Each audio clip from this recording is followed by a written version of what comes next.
Hello everyone, this is LW Gaming and welcome back for another video of Languisher. Today I'm only going to be showing one replay on this account that I did.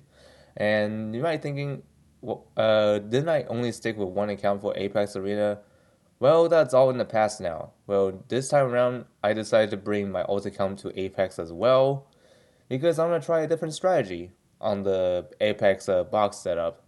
So you're not thinking, how are you gonna make them different teams? Well, easy enough. But both my accounts, like main account and the alt account, like this one, they have meta worth units, but however in a different ways.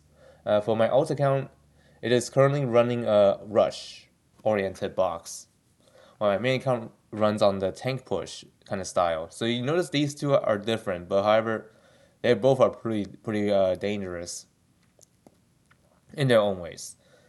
So, anyways, I am going to show the replays right now, and you're gonna be surprised when this happens. So, anyways, I'll be right back.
自然の旋律。誰にも止められん。ほ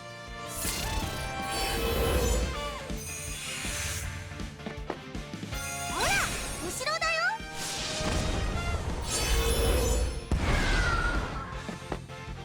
祈りの声を聞きなさい。闇を払います。ほら、これでも食らえ。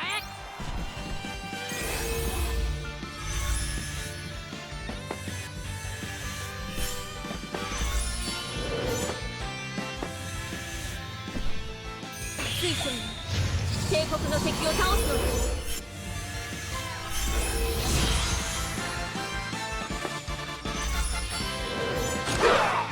自然の旋律。闇を払います。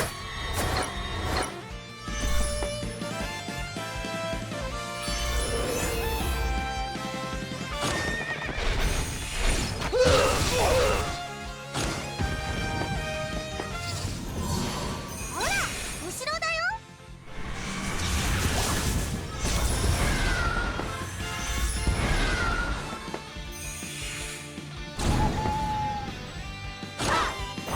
先祖の霊。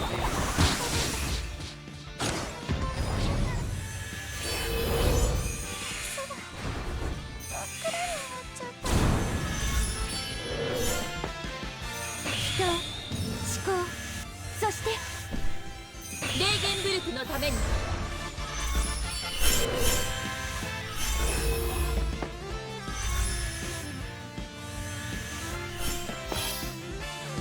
自然の旋律。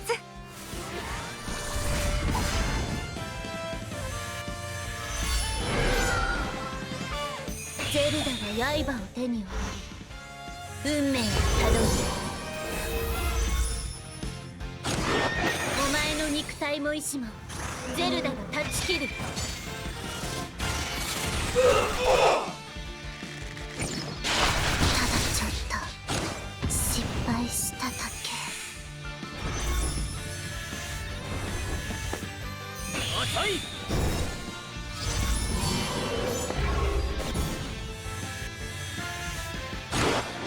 遅い。ただちょっと失敗しただけ。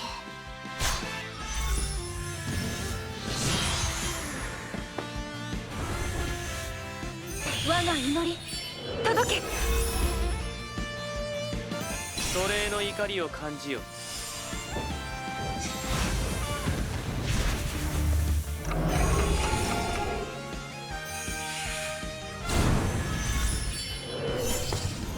れが私の信じる心です。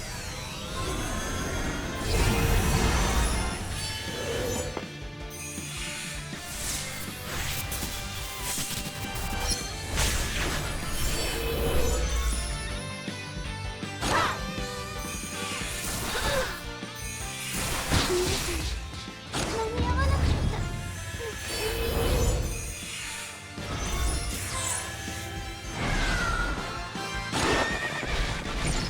ただちょっと失敗しただけ。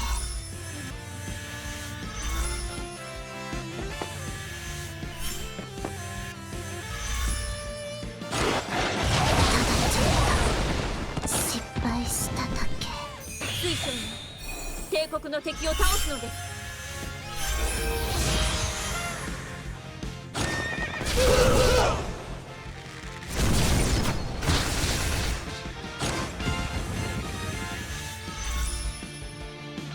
奴隷の怒りを感じよ。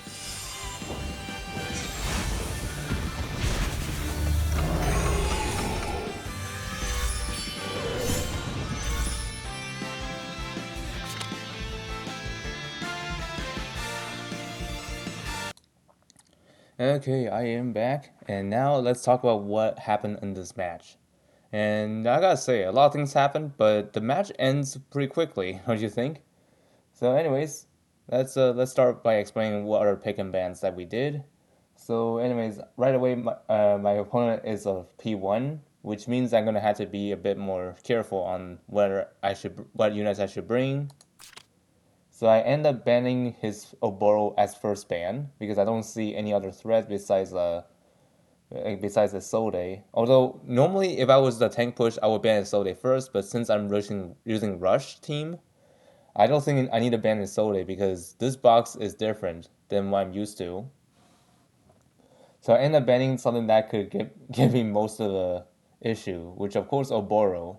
Even though he is slow nowadays, I didn't want to take chances. So I banned him right away, and he banned my Ymir, which is understandable. Lilianne deploy, and then I banned Isoda and Z2, and I deploy my own Rosenseal to negate some of the damage dealt, even though I don't see Isobis on there, but however I deploy her just in case if AO gets picked next. And he banned my Isolde and Adangelmo, and then deploy Kirika. Leon and Polly ban. I deploy my Bright Summoner. Lena and AO ban. And he deployed Zerda. And then I ban his Ledin and Bernhardt, which will force him to pick a tank here. And I chose my own Tyrantel for, of course, a bit of protection plus offense. Isobis and Grencho banned. Fine, that's fine. And then Grenier deployed, which is a interesting pick. Even though, yeah, although Grenier is actually, even though in the past he's terrible, but now he's like somewhat decent despite being a singular faction unit. And okay, there's Julian and AO banned. And I deploy my Sagani, and I gotta say, Sagani is the star in this match, which you already seen by now on the replay. And then Andy and Apo gone. Leowin deployed. and I deploy my own Z2 because I was thinking about getting Almeida on here, but I end up choosing Z2 for more DPS. So let the match start, but I forgot to show the stats when I showed the replay, so that was my bad. So here are the stats. So as you can see here, Zerda is have a decent amount of stat spread, but maybe a little too low on attack. But I don't know. This amount is still impressive for her. And then Grenier, his attack isn't great, but however his defense makes up for it. And then Kirika, excellent attack on there. And then Elwin, yeah, that's also very good. And then Liana, stats usually don't matter, but as long as your int is above 1000, you should be okay for the healing. Because your healing is scales on int, which makes sense. But there are some cases where some other units uses attack for their healing stats, which is interesting. Like Mario, for example, which I hardly see nowadays because she's not PvP anymore. PvP worthy, I mean. And this is my Bright Summoner. It's a bit weak, but usable. Z2 with a 1200 attack, which is a bit low on my main account standards, but it's fine because her job here is to, of course, dish as much damage as possible. While Sagani right here will be the backline attacker. And then Rosensteel, her int is questionable, but she's just healing, so I don't think it will matter much. And then there is Tyrantel. He's currently 3 stars, which is pretty weak, but he does the job done on this match, surprisingly. So let the match start. I'll explain everything along the way. And then I use my Tyrantel to set up my team for offense push.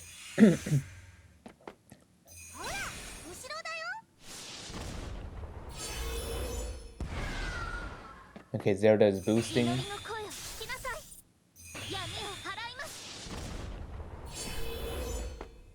And I set up my unicorn. Although initially I kind of made a mistake of like, I thought the unicorn could do guard ignore on this phase, but nope.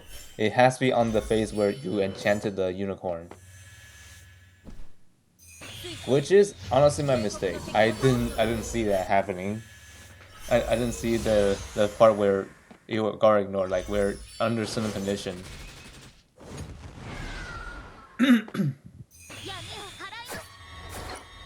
Yeah, this is where I messed up with the unicorn, but it's alright. The unicorn is just a sacrificeable unit, so yeah, I'm not worried about losing the unicorn because I can summon it right back. And this is where this player made a mistake of using Zerda.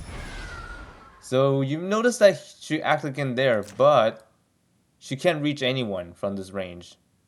Yeah, although this was not really my calculation, but this is well calculated in my part at least. But yeah, this is not looking good for Zerda because now, like in this situation, she has no choice but to run away.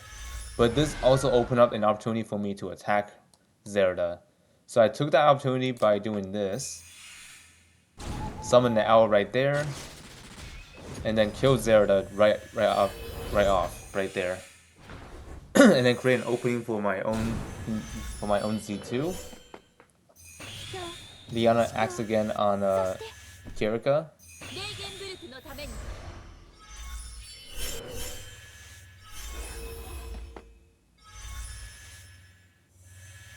Meanwhile, I'm just gonna stand Tyrant Tail so that way hopefully he can survive, which fortunately he did.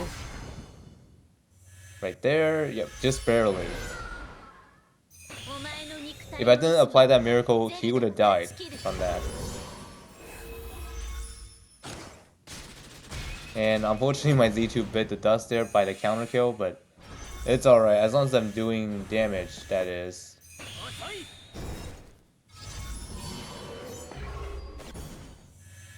But of course later I'll have to improve Zerda, or Z2 I mean. Or I can just drop her entirely. Because right now she's not in the right stats that my main account has. Which my main account already retired her, but it doesn't matter. Anyways, here's the part where it hurts for my enemy, for my opponent. I mean, as you can see here, like my Grenier, the Grenier on the enemy team is silenced,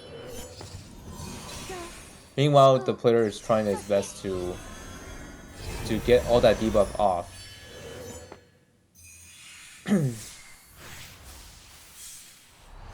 Meanwhile, just continue the assault. And I just use the unicorn to snipe Niana from the back. Like right there, this is where the guard ignore shines. Like, as long as your unicorn is powered up, you can do guard ignore. As long as you're in the same column as bright summoner, like same line.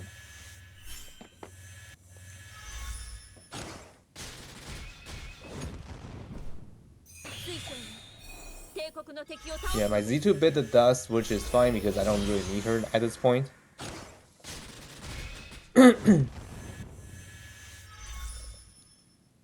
And here's Sagani's second AoE. And now 2 of the DPS are silenced except Elwyn. And you may notice that my Sagani gets clocked again, which is really, really unexpected. So yep, that is the win for me. And yep, that wraps up this video. Short and sweet, huh?